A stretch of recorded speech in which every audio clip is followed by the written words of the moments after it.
Hello everybody and welcome back to another episode of The Unathletic. Today we are back after a 2-week hiatus from recording. I mean, I don't think you guys will get to know, but and fresh off our incredible planning and production release dates. Very good. And also we're fresh off going to a Linkin Park concert as well, so also some very pumped for it. Today we wanted to talk about the T20 World Cup that is coming up, starting from February 7th, going on until the 8th of March, if I'm not wrong. So before we get into the details, guys, I just wanted to ask you guys, okay, what does the World Cup mean to you? What kind of emotions or memories do they invoke?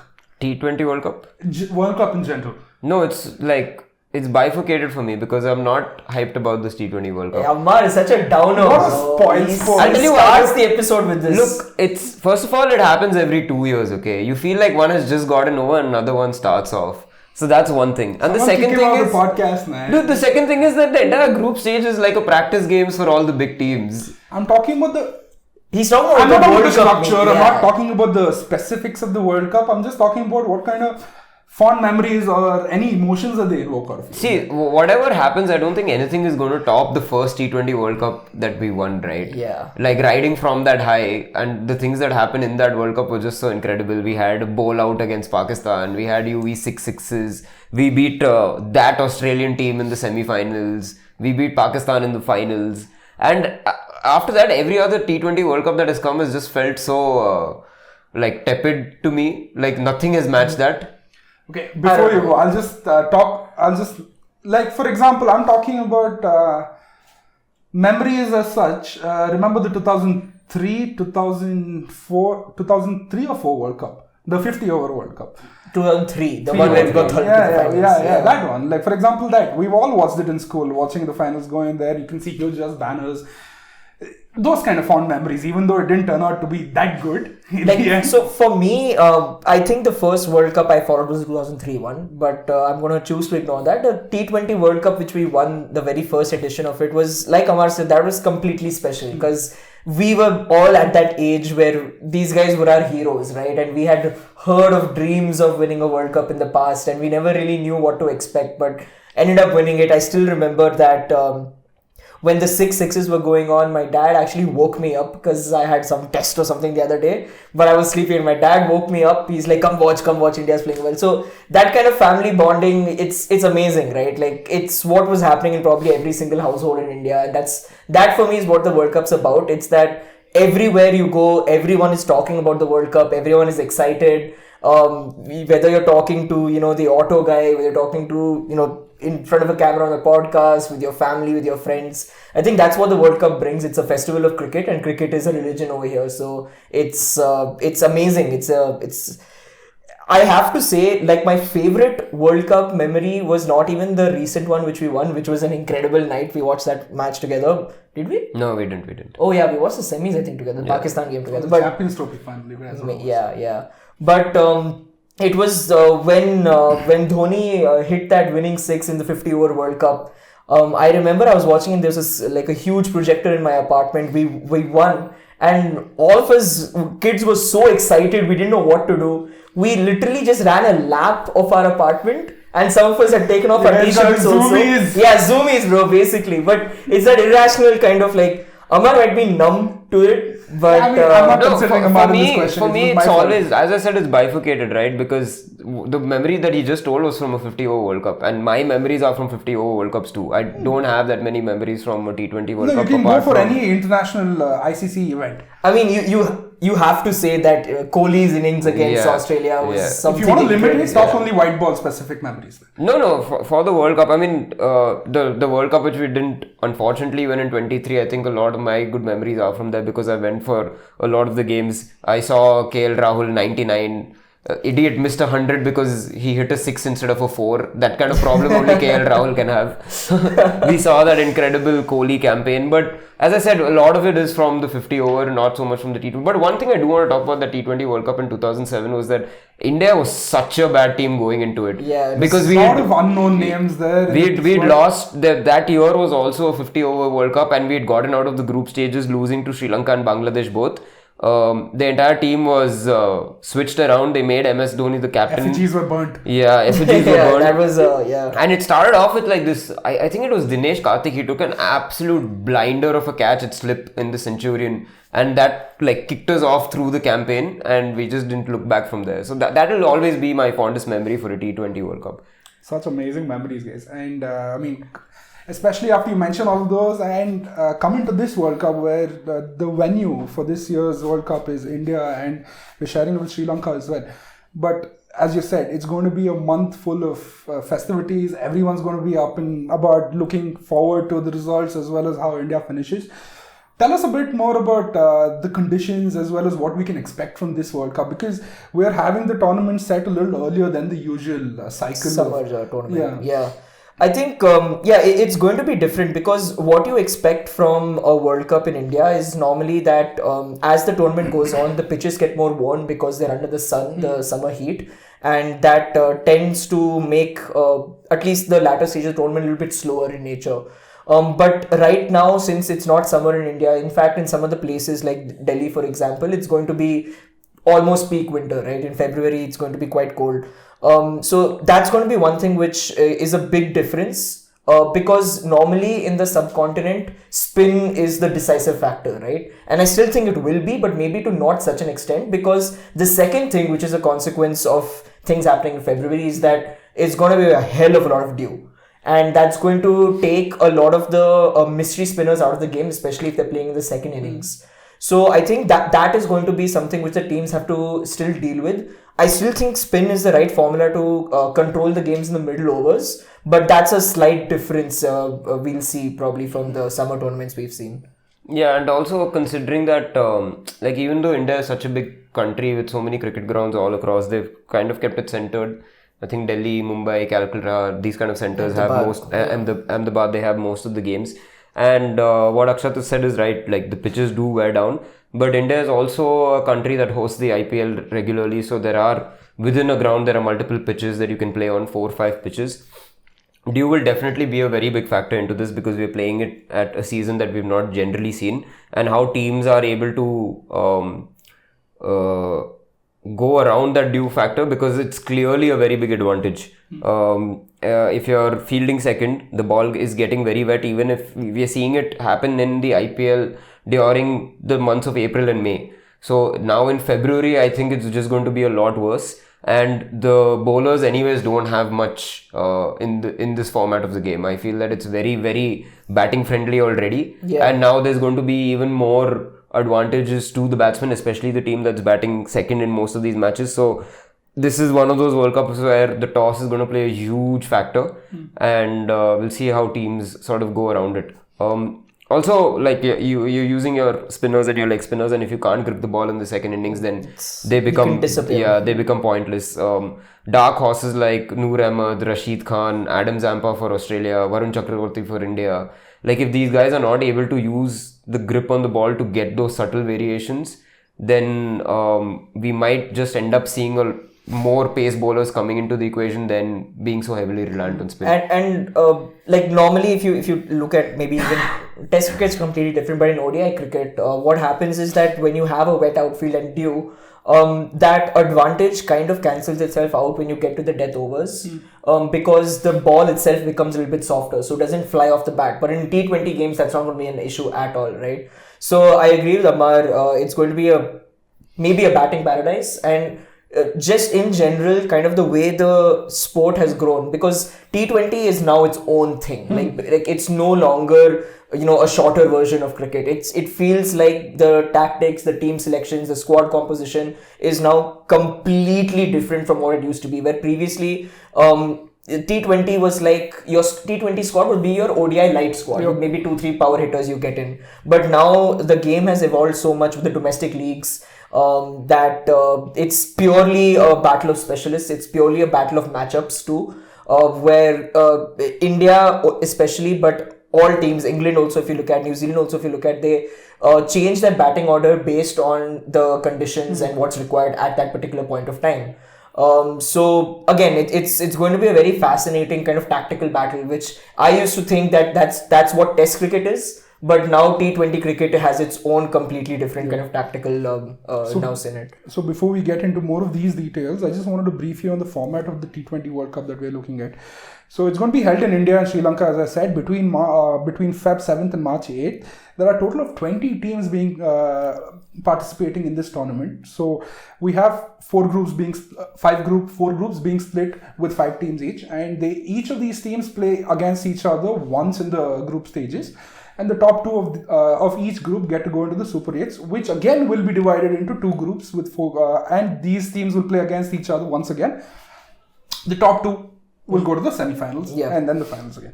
So just to go through the groups, I'll just briefly mention the names in the Group A: India, Namibia, Netherlands, Pakistan, USA. Group B: Australia, Ireland, Oman, Sri Lanka, and Zimbabwe. Group C has England, Italy for the very first time in a World Cup tournament. Let's go! Nepal, then you have West Indies, and you have Scotland. Scotland were a late entry because Bangladesh had that spot, and there are reasons outside of the cricketing nature that led them to being kicked out of the tournament. I don't know if you guys want to touch upon that. I mean, it just shows the amount of control that the BCCI have over ICC. Long made At this point, we can do whatever we want. Yeah. So the final group, which according to many is called the Group of Death, it has Afghanistan, it has New Zealand, it has South Africa, it has UAE, as well as Canada. Yeah. Canada. So this is one of the teams that we can look out to, the groups that we can look out for. So we'll start off with Group A. Of course, we'll start off with the holders of the tournament, India. There have been quite a few topics that have come up in the recent times regarding the selections, especially with Shubman Gill being dropped. Give us your thoughts on that, Amar. We had an episode of what Gambhir is doing to this Indian team that's out on YouTube. It was a while back, and we had mentioned over there that we were focusing on red ball, but I'd also said that in white ball there are some decisions that need to be taken. And I think maybe 1 or 2 days after we recorded that podcast, the team news came out and Shubman Gill was dropped. I think it's the selectors finally taking a stand and saying that, we are not going to go into an international tournament based on favoritism and not on form. And what the Shubman Gill dropping effect has done is it's also made Jitesh Sharma lose his place. Yep. But which I'm perfectly okay with, because it's gotten the likes of Ishan Kishan, Sanju Samson and Rinku Singh into the team, which I think are 3 T20 players that shouldn't have been left out in the first place. And with Jitesh Sharma's as a collateral there, you have another spot open up for a additional bowler as well for you. No, not really. all-rounder. Yeah. I mean, because Jitesh Sharma had to go out, they had to bring in Rinku Singh as a finisher, and because Shubman Gill is going out, they had the luxury of bringing in someone like Sanju Samson to open the batting. Sad for Tilak Verma that he couldn't make it. I think he would have been great in this T20 World Cup. We don't know. I mean, he still might.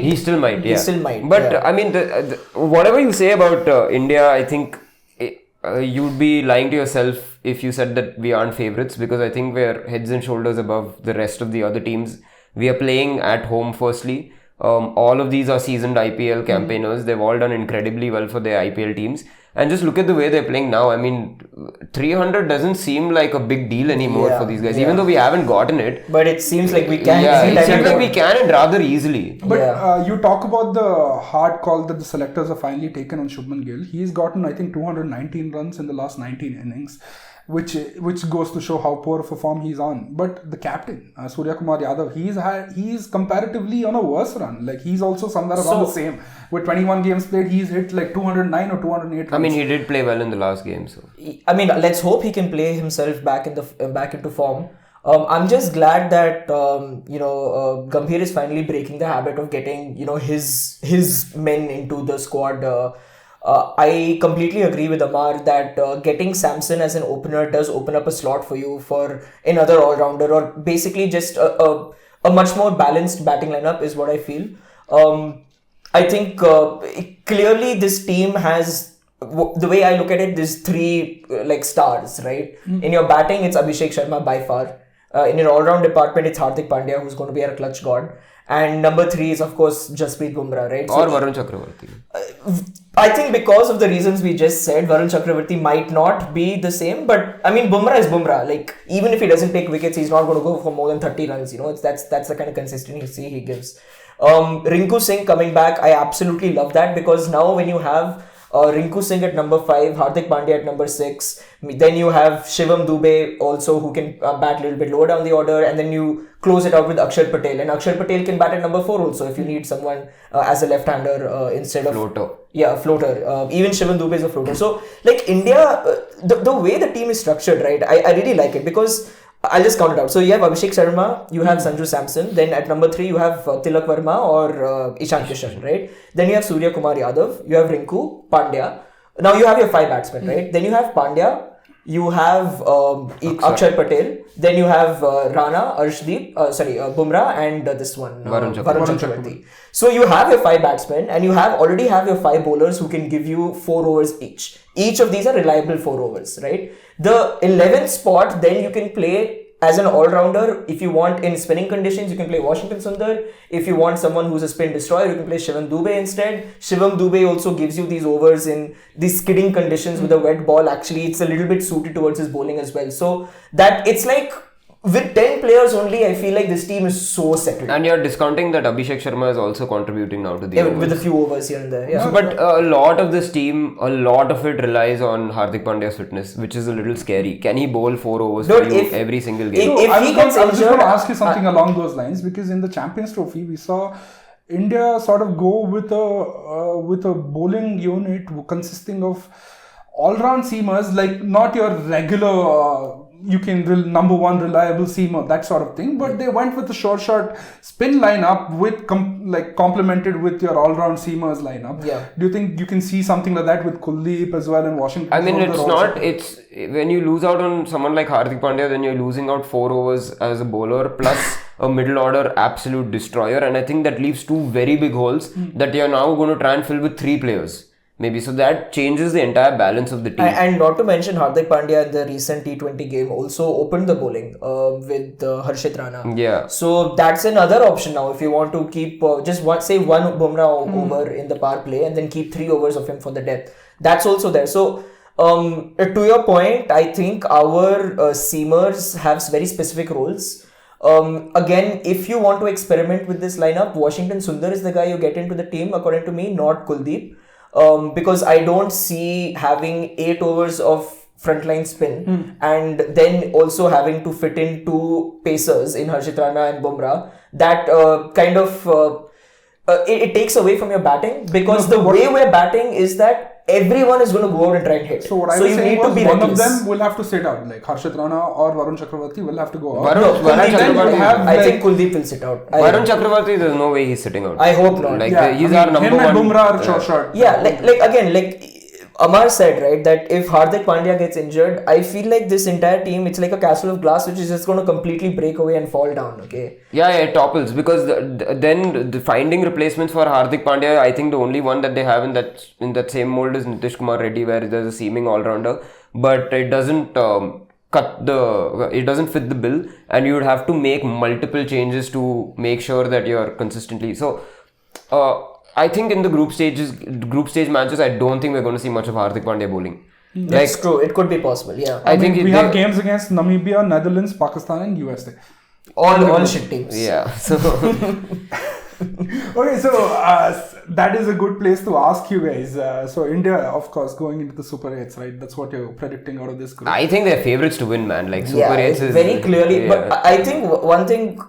We have the fact that we're defending champions, the fact that we're playing at home, and that there's this whole subplot going on of Gautam Gambhir being close to losing a job now, losing too many tournaments. So there is going to be maybe a little bit of added pressure if we don't start well. Like if in this how do you not start well against Pakistan? Netherlands? It's just that one match, right? Okay, like so if you don't play well against Pakistan, then it could be difficult. Yeah. Okay, so we've established that India is going to win the tournament We are. already. So Dude, India, like I've been telling this for so long that India can field 2 11s Easily. in T20 and both teams will reach the semi-finals. Let's go. We're that good. And Jay shall make sure they both reach the finals. I'm loving it. Okay, so North India versus South India, bro. that's one team done from the Group A. The second team, I mean, you have Pakistan, Netherlands, Namibia, and USA to choose from. USA, the last time they came in this tournament, they didn't come, we went there. I mean, last time they participated in the tournament, they made it to the Super 8s. And do you see them repeating that? I mean, that will be the third Indian team then, because if you see the names of the people on that list, it's just one Patel after another. So if they have the genes, they are playing in home conditions in front of their home crowd, so why not? Bro, if you tell me like there's one job which like represents India, it's Oracle Software Engineer. Let's bro. go. And that dude defeated Pakistan once before. I think for all the Oracle boys, we can do this again, bro. I don't know how Pakistan lost that game to them over there, dude. horrible, It's dude. pathetic. Yeah. So okay, so who, in all seriousness, who do you guys see as the second team that go? If Pakistan don't get through, it's going to be really funny, guys. Like, it's going to be the highlight of the tournament. But one thing about this Pakistan team is I was just doing research and I've come up absolutely clueless because I have no idea who's playing for them anymore. I didn't know when they made Salman Agha the captain. I didn't know when they got back Babar Azam into this T20 team. Haris Rauf is no longer there. So it's like they just, at this point, they literally just throwing everything on the wall and seeing what sticks. Playing with they sent him out. Like They kicked him out. They kicked him that out was of the finals. T20 or No, Big Bash? Big Bash. So what happened is he was horrible. So he's scored 200 runs in that tournament, and there's a record that the batsman with the least strike rate who's made 200 runs in that tournament is Babar Azam with 102 strike rate. He averaged like 20 something. Bro, I mean, like I don't know. I feel like Pakistani cricket's at a point where you just have to burn it down. Like you have to just start it from scratch. This Haris Rauf is not playing though, bro. Yeah. That's damn surprising. That's what I just said. Surprising as in like I love playing against him. He's like when he's in the team, you know India's winning. But their form has been good leading into the T20 World Cup. As a team, they've done well. But Who have they beaten? Zimbabwe, Oh, Bangladesh. shit. Nobody wants to play with them. But a win is a win. Their two openers are good. That new Sahibzada guy and Fakhar Zaman. I think if they get going, they also have Sam Ayub. So maybe some explosiveness at the top, which just completely gets nullified as soon as Babar Azam walks into the middle. Is Fakhar Zaman still in the squad? Yeah, he is. I hate him, bro. Yeah, he is. Don't be. Oh, he's the one you said. Okay. Yeah. Okay, so we'll quickly move on to Group B, guys. Here, I think let's start off with Australia because they seem like the most sound place to start at. When you're talking about Australia, they have, through the last few months, they have gone through a lot of injuries. Do you think that's a huge concern for them? Because Pat Cummins is returning, Hazelwood's returning, Tim David's returning. All of them are coming back without much match And three practice. massive players for them. Yeah, and none of them have much game time going into the tournament. I don't think it matters because I feel game time is something that's very relevant if you're playing ODIs especially, not even tests, ODIs. But when you're playing T20 cricket, the amount of T20 cricket that these guys play through the year with IPL and all of that, experienced campaigners, they know how to deal in what situation. As a bowler, at the end of the day, you're just bowling 24 balls, right? And I think your body can pull through those 24 balls, and they have enough experience to know the sequencing of deliveries, when to bowl what ball, and how to adapt to the conditions. Plus, because the format of the tournament is such that first group is going to be quite easy. So you can get away with resting some of these players and building their fitness back through the tournament. No, to add to these injury concerns, because of these injury concerns, they don't have Stark anymore.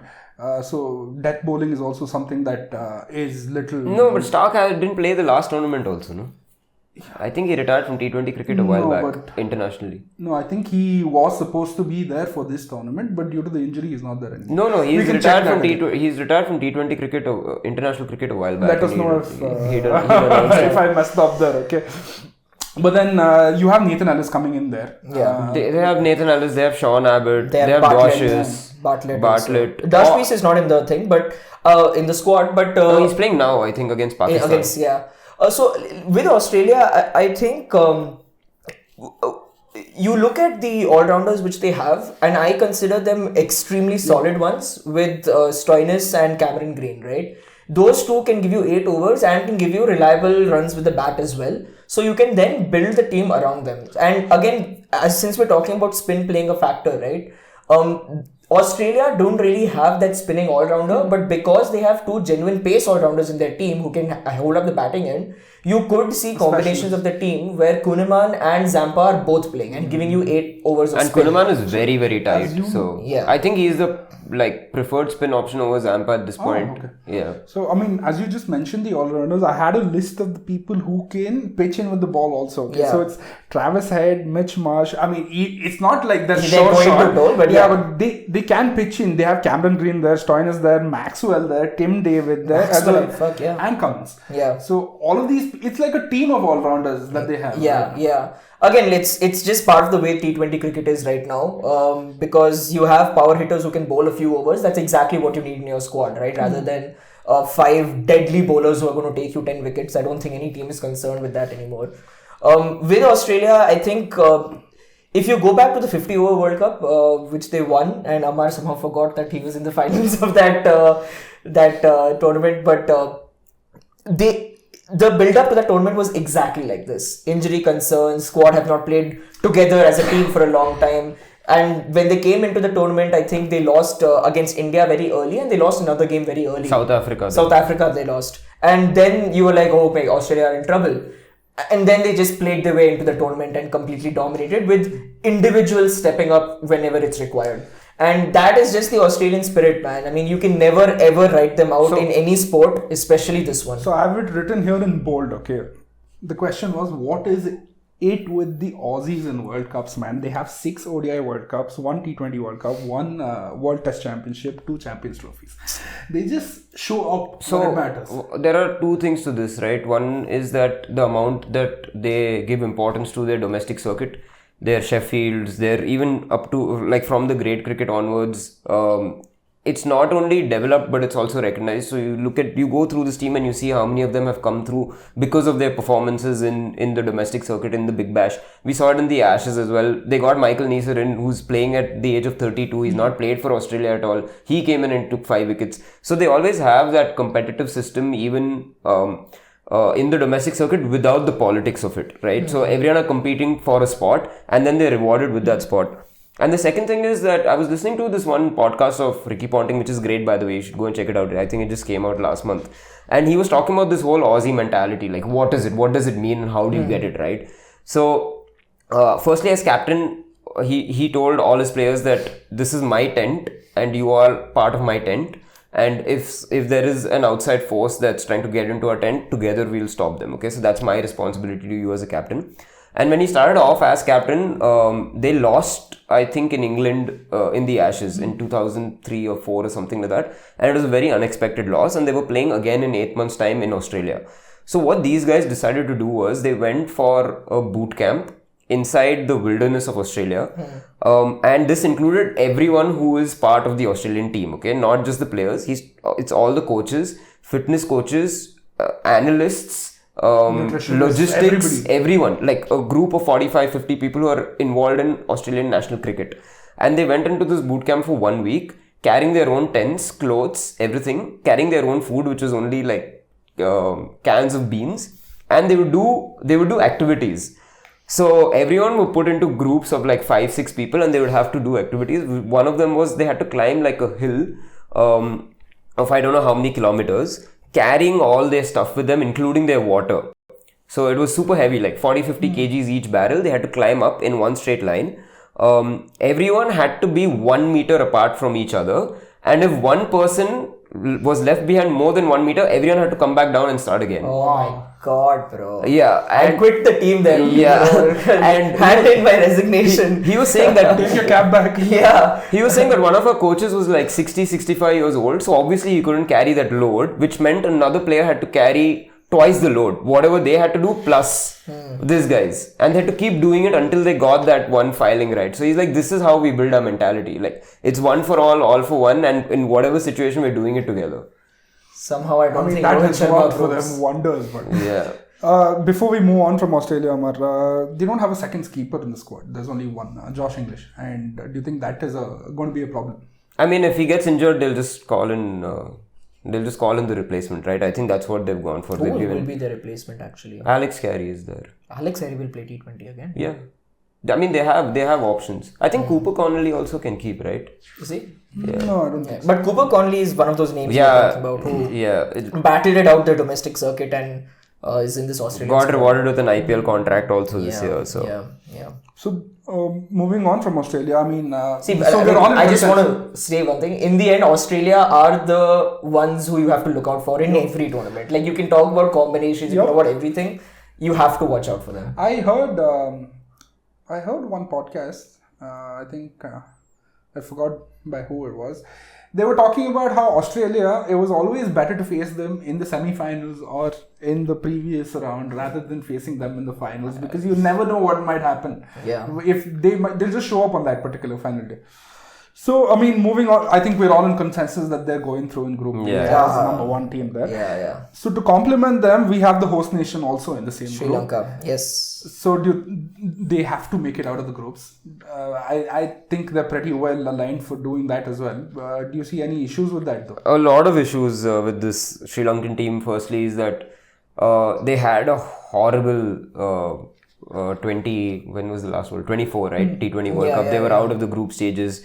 Even the ODI World Cup, they were. They just didn't know how to beat teams. They didn't know what cricket they wanted to play. They didn't know what their openers were doing.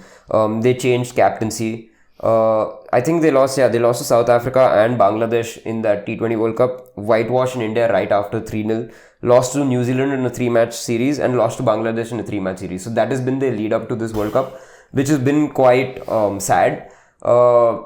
They have a few things going for them. One is that they've obviously changed their captain now. It's no longer Hasaranga. Their openers, I think Pathum Nissanka is sort of coming to his own. He's been playing well. He's picked for Delhi Capitals as well. Kushal Mendes is another player who we can watch out for in these conditions. He opens the batting. He'll go all out. But they have 3 spin options, and all 3 of them are, good spin options. None of them have performed very well in the IPL, so we don't know in these conditions. But at home conditions. At home conditions, yeah. They have Hasaranga, they have Velulage, and they have Theeksana. With Patirana and I think Nuwan Tushara, that makes quite a formidable T20 bowling lineup. Yeah. But they've just not been in good form, man. And they're one of those teams that you don't know what they've done after crashing out of the last World Cup to now. Yeah. Because it doesn't seem like a lot of improvement, very much like Pakistan and all these other Asian teams, which just they don't seem to have any kind of long-term planning at all.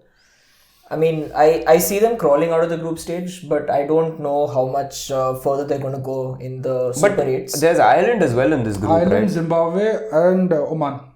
Okay, I mean, Oman is basically India's export team, Gulf export team. So, yeah, I mean, see, like, I don't think there's much of a conversation about which team makes it out of the initial group stage. I mean, we might get one upset somewhere here and there, but it's pretty straightforward. Don't you guys remember that incredible Ireland-England game in Bangalore? But they were better that time, no? They had Kevin O'Brien. Bro. What 100. I mean, that was a tie game, no? In Bangalore. They tied that match against India. No, they won. No, I think it was a tie. The tie was India-England. Oh, yeah, you're right. India-England was the tie and Kevin O'Brien hit that magnificent 100 to Yeah. Shout out Kevin O'Brien. They have players like this who can come in. I like watching Ireland play. They play like hard cricket, man. They don't let things go easy. They want to be competitive. So maybe an upset, I don't know. Okay, so Ireland is a good shout out there. So Group B has Australia going through and Sri Lanka or Ireland. We'll move on to Group C with England and Italy as the opening game also of that game. That group. That's my finals. The European derby, dude. Let's go. I like this group. It's like England are there to like mess around with these 4 teams. Apparently, England have a very poor record against European oppositions, and rarely they've played them. But their record against like in football or in cricket. Applies to both. Applies to both, but I'm talking specifically about cricket. No, I mean, Honestly, England have a really good squad. I think that where T20 cricket has gone, where you almost have to be incredibly fearless with your batting, is the players which England have developed domestically as well.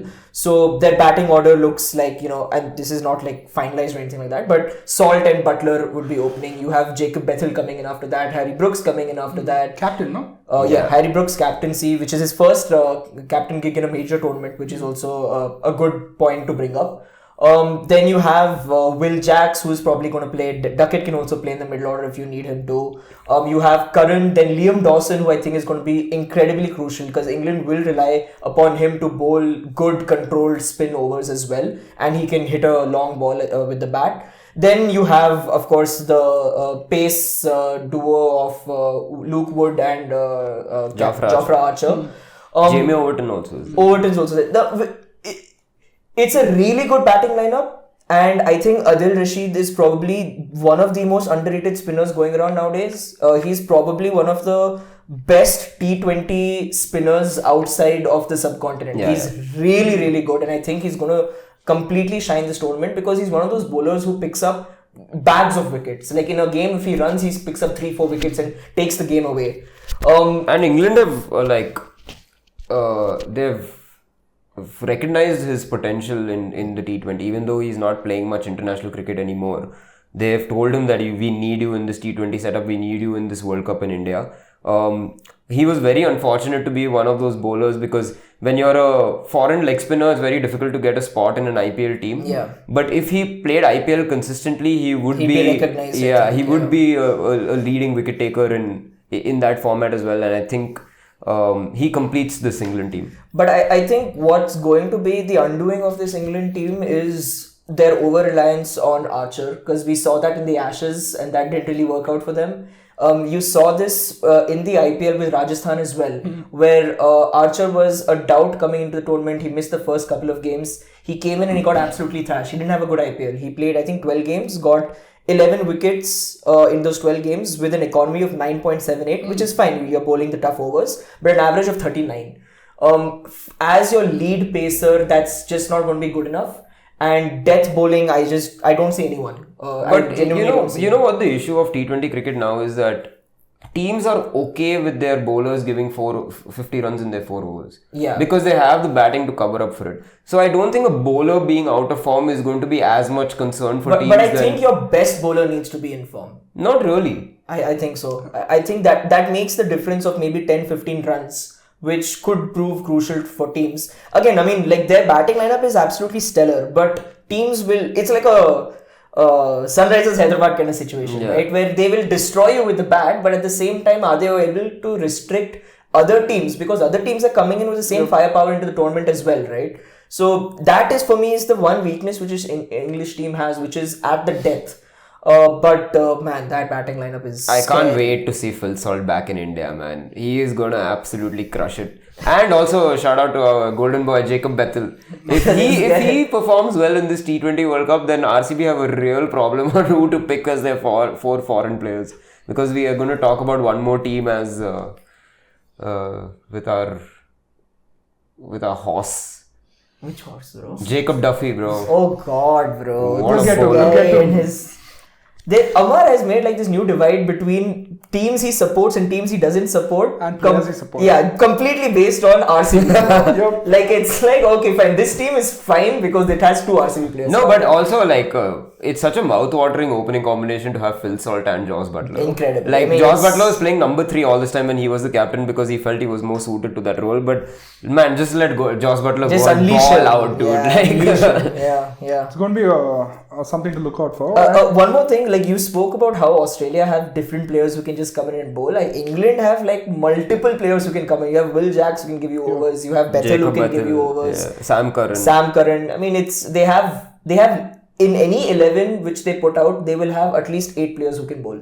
So when someone is having a bad day, you can throw 1 or 2 overs around. And I think that's going to be key in this tournament, the matchups, and that's where captaincy plays a big role as well. So best of luck. You guys think that England, I mean, I'm jumping the gun, but do you guys think after India and Australia, you think they're the third favourites? There's one point which I just remembered, and they're not going to win because Harry Brook is going to say the air quality index is too bad, and he's going to pull himself out of the tournament midway. So yeah, England's going to crash out in the group stages. I mean, they do have a solid chance of winning with They do, a team like this. Just don't know how Brook is going to manage his captaincy, and tactics also play a big part. So we've established that they're going through from Group C. The second team out of Italy, Nepal, Scotland, and West Indies. I mean, Scotland have just come. They've not even announced their team yet. So no, Scotland. Like I was doing full detailed deep dive into the European qualifications, and Scotland out of the 5 teams finished 4th actually. So they are a very bad team. We can probably expect them to get thrashed by everyone. But Nepal are a strong team. Like I've been going through their. They were unbeaten in like 5-6 games in a row. But obviously they're not playing the best of teams. But I mean, again, it's the northeast frontier of India, and again, it's home conditions for them. So give them a plate of momos, they'll feel right at home. Bro. Send them to Delhi. Bro, was that racist? No. Shit. The Nepali momos are damn good, bro. I'm sticking by it. Fuck. But I mean, this group does have West Indies, so let's not discount them. West Indies are there. Yeah. Okay. Sorry. West Indies. I'm just excited to see Akil Hussain and what he does in Indian conditions, because I think he's one of those up and coming T20 players. He bowls only in the power play. He bowls only spin. So he tries to finish all his he tries to bowl at least 3 overs of the power play. With West Indies, you can never really say which team is going to show up. Pooran can win this tournament single-handedly if he wants to. But their batting is a little bit of the old school T20 era, with Roston Chase, Shea Hope, like all these kind of guys who are not, the explosive ones in nature. Yeah. So they might just lag behind in that regard. But they have the power. So, I mean, I think it's a safe bet to say that West Indies will take that second spot. And finally, we can talk about the group of death, Group D. I'm actually very excited about this. This is a great group. Yeah. It has Afghanistan, Canada, New Zealand, South Africa, and UAE. And again, UAE playing in home conditions. Yeah. In front of their home fans. Tournament of India, A to India's Z. Yeah. With a few other countries in between. Yeah. So talk to me about, New Zealand and South Africa. And then we'll get to Afghanistan also, because they're also a good shout out to make it out of the group. Let's start with South Africa because they are the team which reached the finals of the previous tournament, and this is very much a one last dance kind of a situation, because 9 players of the starting 11 in the 2024 World Cup final are in the squad for this tournament as well. The major omission, of course, is Henrik Klaasen, who was their star performer in that tournament, but they have some really incredible players as well. I think alongside Abhishek Sharma and Jacob Bethel, the next kind of star who we're trying to see if this is going to be their announcement party is Dewell Brevis. I mean, on form, it's not very controversial to say that he's probably the top 3 T20 batsmen in the world right now, the way he's just been completely dominating these domestic circuits. And again, similar to Australia, they have a very, very good pace all-rounder in Janssen, and I think he brings a lot of balance to the team as well.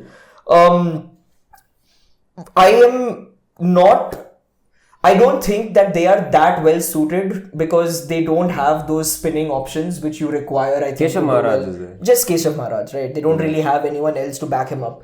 So that I think could be a reason they struggle in this tournament. Plus, you're relying on Tristan Stubbs and Rickleton, 2 players who were not even in the original. And squad. We can move out of the cricket conversation a little bit when we talk about South Africa, but I cannot believe the South African Cricket Board wanted to omit a player like Ryan Rickleton for De Zorzi and Tristan Stubbs, based on how they've been playing in the SAT20 and in IPL. They've played in India. He's the opening batsman for Mumbai Indians. Like, what are you doing? And this just shows that there are some boards that are just not serious about cricket at all. And that is why it's like West Indies, for example. Like, what a team they had in 2014, 2016 when they won, like with your Gale, Pollard, Bravo. What is the guy? Remember the name guy? Huh? Remember the name who hit the 6 to win? I forgot his name. Wait, it'll come to me, dude. Ayo.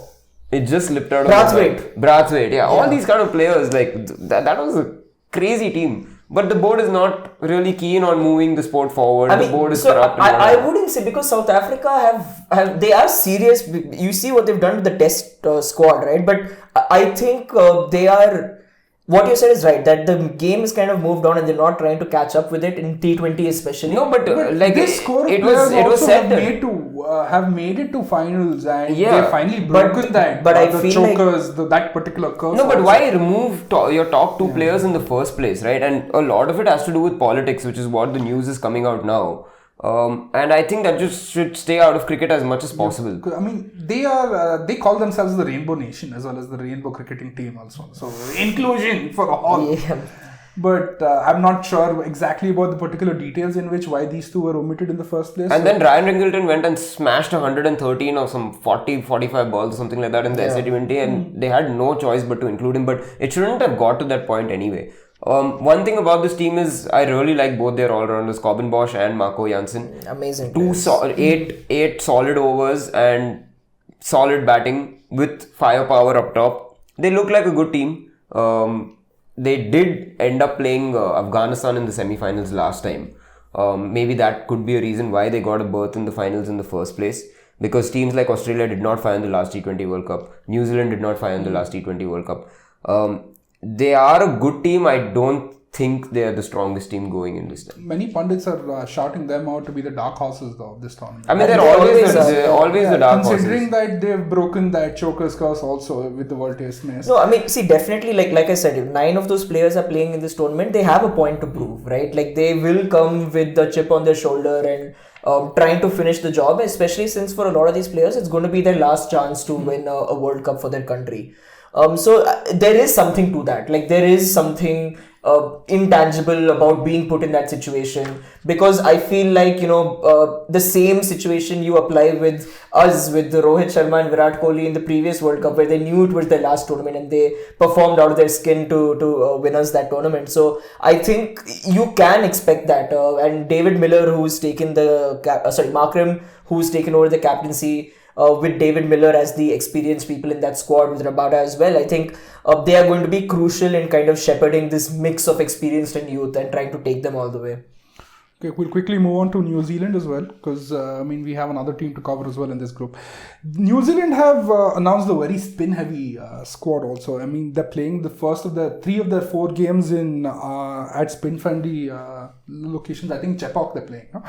So, I mean, they've had a combination of Santner plus Ish Sodhi, and they have these all-rounders of Rachin Ravindra, Glenn Phillips, and Michael Harris, who all can chip in with spin balls. I think they've actually cracked. They're a problem. Yeah. They're a problem. They're the one team that have cracked the squad selection perfectly based on conditions. Absolutely. Apart from India, of course, but you cannot count India when you're talking about T20 just because of the plethora of players. And they've been really smart in the way that they've led to the build-up of this tournament.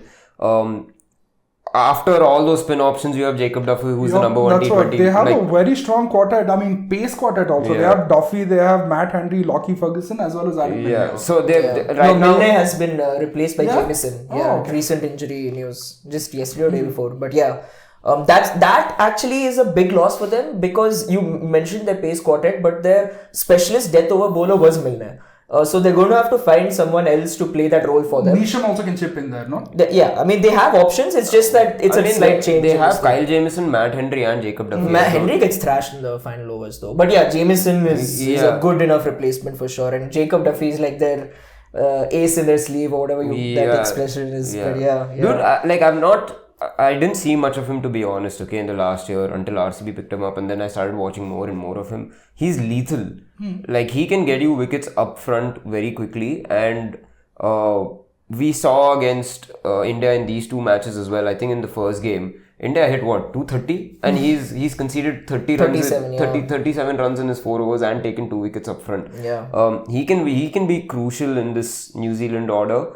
Their batting also, like, don't disregard their batting at all, because they have Rachin Ravindra, whose home franchise was Chennai up until this point. Darren Mitchell is in some god level form. Yeah, Glenn Phillips. Glenn Phillips is again, playing all these guys yeah. who can bowl these overs as well. Yeah. Like, one thing which I have realized, because we've been playing New Zealand now, so I've been taking a closer look at that game. The reason actually why they have such consistency is genuinely down to their fielding. Because no matter what game they're playing in, they are going to save 20 runs just in the field. And that covers, because sometimes you'll have a batting collapse, sometimes your bowlers won't do well. But if you're getting that balance of 20 runs just through your field, like, leave it all the rest, bro. Like, just this Glenn Phillips at point is going to save you 10 runs minimum, dude. He's so good. So I think it's not just him. They're an incredible fielding side throughout. And that makes them in these close games, it just brings them back in the game. It's the difference. It's the reason why I've not seen a team which has such a huge advantage in terms of a differential between how good their fielding is versus what the other teams have. Because you can compare, this guy's bowling is better than this team's bowling, this team's batting is better. But fielding wise, New Zealand genuinely have a 15-run advantage on par as compared to the other teams. And I think it's time we actually start recognizing it and talking about it a little bit more as a real competitive advantage. It's not just a bonus which is there in their team. It's a core identity of why this team is so consistent year after year after year after year. I'm in awe, especially of Phillips, the way he feels. I told this, I think, on the podcast when we were doing our IPL thing, that I would play Glenn Phillips in the team just as a fielder. Yeah. Because he's saving you 20 runs in that backward point region, which is a hotspot, especially in T20s when the ball is flying off the bat in the power plays. And people are trying to just smash it through third man. And he takes some incredible catches. Like, he can get your best batsman out while he's played his best shot and he flies from somewhere and picks up the catch. I would just play him as a fielder. Yeah. And on top of that, he's in such good batting form and he can contribute to the spin bowling. He's cheat code. Yeah, I think we should start calling him cheat code. We save that for very few players, but he genuinely is a cheat code now. Yeah. So, that puts their prospects up there with Australia and England also. Quickly touch upon Afghanistan also, because this group, Afghanistan also have a very good chance of going through. They're a good team. Their manager though has come out and said in the open that their team needs to learn to chase better, because I have a couple of stats to aid to that. Because since the 2024 World Cup, T20 World Cup, they've played 21 T20 internationals. They've batted first in 15 of those occasions. They won 10. That's a good ratio. Yeah, it's expected. The remaining 6 games, they won only 2 of those. Interesting. So chasing is something that is they are very sketchy on. And I don't think it's more to do with their batting than it is to do with their bowling. Because when they're defending totals, the spin trio that they have of Mujib, Noor Ahmed and Rashid Khan can really choke oppositions and pick up wickets. So I think it's more of their bowling strength that is allowing them to defend totals. They had a very good campaign in the T20 World Cup last time around. They lost in the semi-finals. They got thrashed, I think 56 all out against South Africa. After that, they lost to they did not have a good Asia Cup. They lost to I think Sri Lanka and Bangladesh both. Then they lost 3 T20 matches in a bilateral against Bangladesh. But after that, they started picking up. Their white ball form changed. They've come back. They had a T20 series against West Indies, which they won 2-1. It was already decided by the third game. And they've introduced this new kid, and I think he's going to be the player to look out for this tournament. His name is Darvish Rasooli. Is he another mystery spinner? No. Oh, wow. He's like a middle order enforcer batsman. They've gotten him to attack in the middle orders and to attack spin. Against West Indies in the first game, he was 68 of 39 and 84 of 59. Like, these are his stats. Third game, he didn't play all that well. I think he got out for 5 or 6 runs. But he adds a good boost to this batting order, complemented by the 2 openers that they have. I think Zardani and Gurbaz. Yeah. Both of these 2 are quite explosive. So that batting order is somewhat looking a little better. But in these conditions, when you're playing 3 of Mujib, Noor Ahmed and Rashid Khan, man, it's difficult to face them. No matter what you say. You're right, because you catch them on a wrong day on a spinning track, and they could very easily beat South Africa or New Zealand. And the way the group phase is structured, I think if you beat one of these teams, it just becomes you have very a very tight, good chance. a good chance of going through. So yeah, it's a group of death for a good reason. I wish we had more of this in cricket, to be honest, where there are actual stakes in like the first few games. But yeah, this group is going to be really fun to watch. More of our Indian contingent needs to go outside. Yeah, we need to export a few. How much more, bro? We are not even all the teams that we haven't spoken about are going to have 5 Indians in them, guaranteed. Let me look. I'm sure there'll be like 1 Indian in this Italian team also. There's one spinner who's in the this thing. So Syed Naqvi is there. Jasprit Singh is definitely. Jasprit Singh is the guy I'm talking about, yeah. Zain Ali, Hassan. Like these 3 are from the subcontinent for sure, bro. Let's go. Okay, so you guys haven't given me though, like which 2 teams are going through in this group of 10? I think it is going to be New Zealand and South Africa. Afghanistan could maybe, like as we said, they on their day on a spinning track they could destroy a team and they won't even know what hit them. But I still think that the other 2 teams, both of these teams look serious. I don't know how else to put it. These 2 teams are coming into the tournament not like, oh, we have a good squad, let's see what we can do. I feel like both these teams are like, this is our chance to win this tournament, and I don't think they're going to mess around in the group stage. I think they're going to go through. Bro, one team we didn't speak about is Netherlands. Do you think they're going to employ the same tactic as their last World Cup? Oh man, do you know? So in the World Cup qualifiers also, it's a genius tactic. Okay, it's that your best batsmen are not your openers. You're going to send your all-rounders to open, and you're going to save your best batsman for 3, 4, 5, 6. And it worked wonders for them, dude. They were so good. So I mean, this was the last like 50 over World Cup also. Like you would see them, they were always 20 for 3 and they would end up with like 250. Yeah. Because they're like, why should our new ball bowlers face the best bowlers of the opposition team? And they had the advantage that nobody fucking knew them. Right? Such a simple tactic. Yeah. I mean, they're part of Group A. You're going to see this in Test cricket soon. I'm just saying. Hopefully, they're the ones to kick Pakistan out in the group stage. Yeah, they have that one player, Roelof van der Merwe, who's played for RCB like in 2008, bro. He's I still remember there. that name. He's still there, dude. Yeah, he's there in the squad. Bro, who's that Van Beek? What was his Logan name? Van Beek. Oh, Logan Van he Beek. was the clutch guy. He was the clutch insane, god. bro. Yeah. He was insane. Logan Van Beek. You're right. Let's go. So we've basically gone through the entire tournament and has already established that India is going to win and we're going to have a third T20 World Cup. I think that's a good place to end it, right? No, wait. I have to tell you this one story about the Italian. Oh, we have a story time. Let's go. We can call it a story time, bro. So this Italian team, of course, them qualifying is a complete like anomaly, right? Like even by European cricket standards, they were nowhere. So the story behind this is a true underdog story, and I think everyone who's watching should watch an Italian game just to appreciate what has gone on, because their captain is someone called Joe Burns. Now, you guys might have heard this name before because he was an Australian cricketer. England. No, Australian. He actually even scored a century. His brother, who was also like a cricketer, in 2024 unfortunately passed away. And Joe Burns was already out of the team at that point of time, and his brother was always telling him to be proud of his Italian culture and his Italian heritage. So getting inspired by this, he decided that he's going to start playing in Italy. And this man literally, because in Italy you don't even have pitches, you have mats. So he practiced with these guys through these mats and tried to get them playing in a proper professional unit, in a professional way.